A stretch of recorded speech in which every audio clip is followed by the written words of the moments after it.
Good evening. We're coming to you live from my basement, where we as Laundry Day have made many, many songs. But today we're here to take you back to the story of making Connect 5. I remember Itai was making some drums. Itai was making some drums. I was fiddling around on a guitar as I do. It was one of those days where we make 5 to 10 beats, and I'm just sitting there fiddling them. And Itai yells to me, "Henry, you better remember that, because that's going on the record."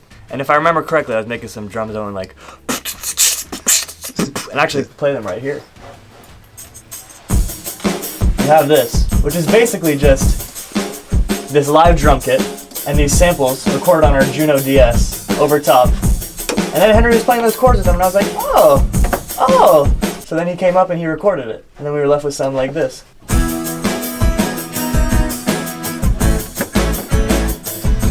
It was getting pretty late, but right before I was ready to leave, the chords to the chorus just came to my head. I was like, oh, we know where we're going. We've been here, and we're gonna come back, and I was like, I have these chords, I like them, but I need to get out of here. So I was like, Itai, I got you, my brother. He left, and I was down here by myself, and I was like, those chords are so fucking good, I just gotta... And then you lay it down. It leaves you to sound like this. And you have that synth part, which is still buried in the song. It's somewhere.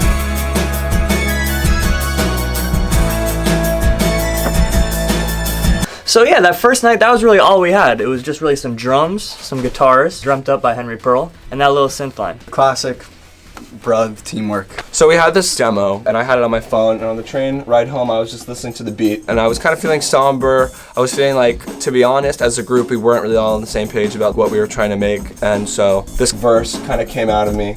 When am I getting out? I'm staying up and nothing feels good about it. I see it here, I see it in you. It's bubbling, it was coming astounding. I guess I lost my confidence somewhere back there. Little gems in there. Stopped it on the sidewalk and forgot about it. Started moving on and hoped that it wouldn't care.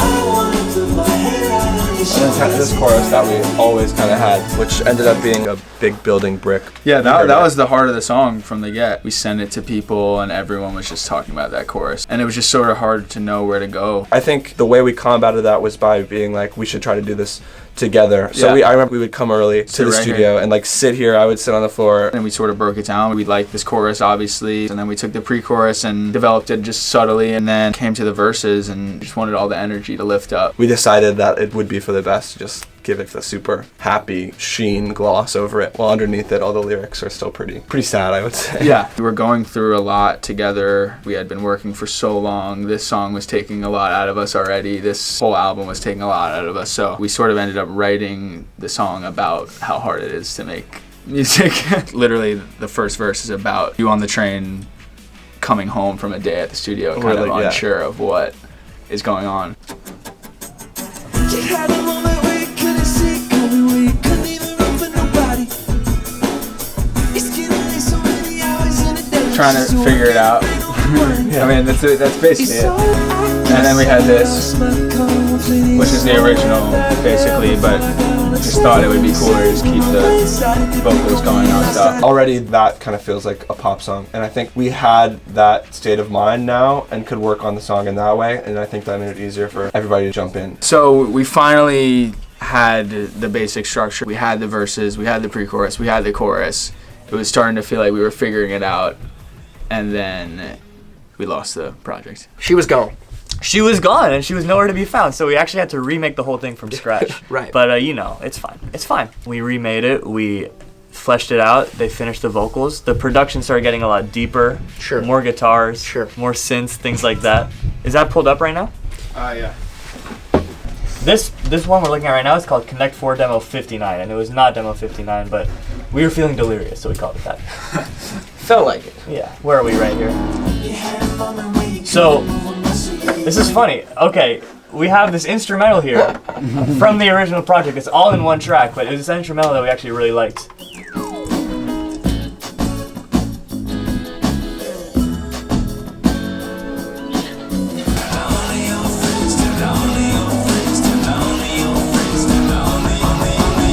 I guess So right there you have the bridge basically as it is on the final version of the song. What you wouldn't know is we actually tried probably 5 or more bridges. Nothing really felt right. Let's pull some up. Who am I? Who am I? Who am I? Who I am is not a thing you need to understand. Oh, that was nice. Need to be the show.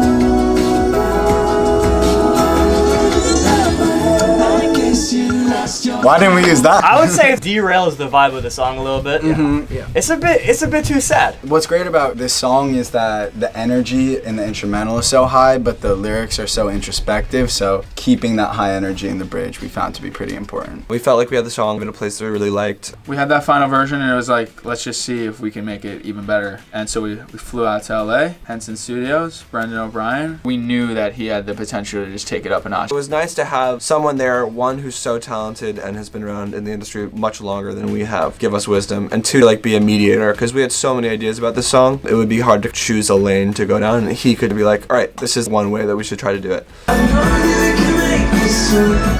I pray you can make this work. I know you can make this work. I pray you can make this work.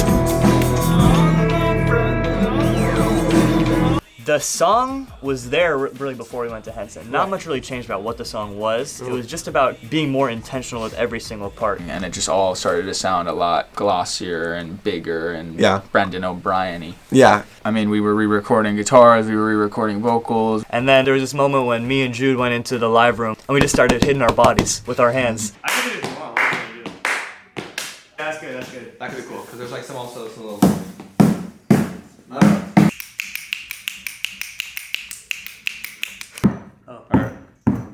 That's kind of cool. Yeah.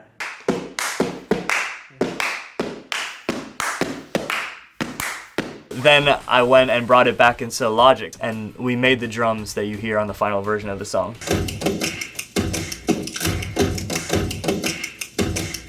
It got to a point where it was definitely more poppy and Radio Disney ready than we had it when we were just making it in the basement here. And we weren't really sure how to feel about that at first. We had some denial. After that, we went and set up in Pulse Studios in Burbank, also known as American Studios, with Ian and Romil. We talked to Romil about it and we told him all these feelings and we kind of ended up peeling it back to the way it was before. Mm-hmm. And I think that just felt like the safer option.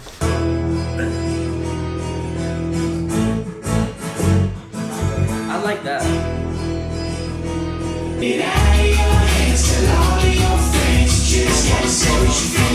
That's dope.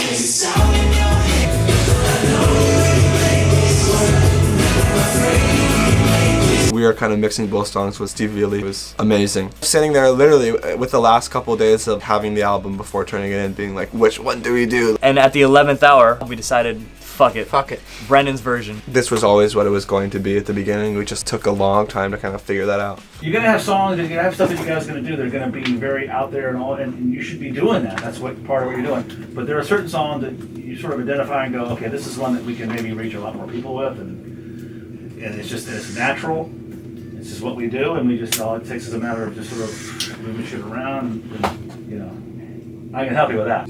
That's fucking awesome, dude. Any other thoughts? You want to get in here? I just want to say shout out Brendan O'Brien, shout out Kyle Stevens, shout out Ryan from Henson, shout out Farial, shout out Steve Veely, Shout out Gary Perwoit, Facts, Jeff Sosno, Jeff Saz, Michael Ivan, Goldberg, JJ Michael Grossman. Goldberg, Kermit the Frog, Absolutely.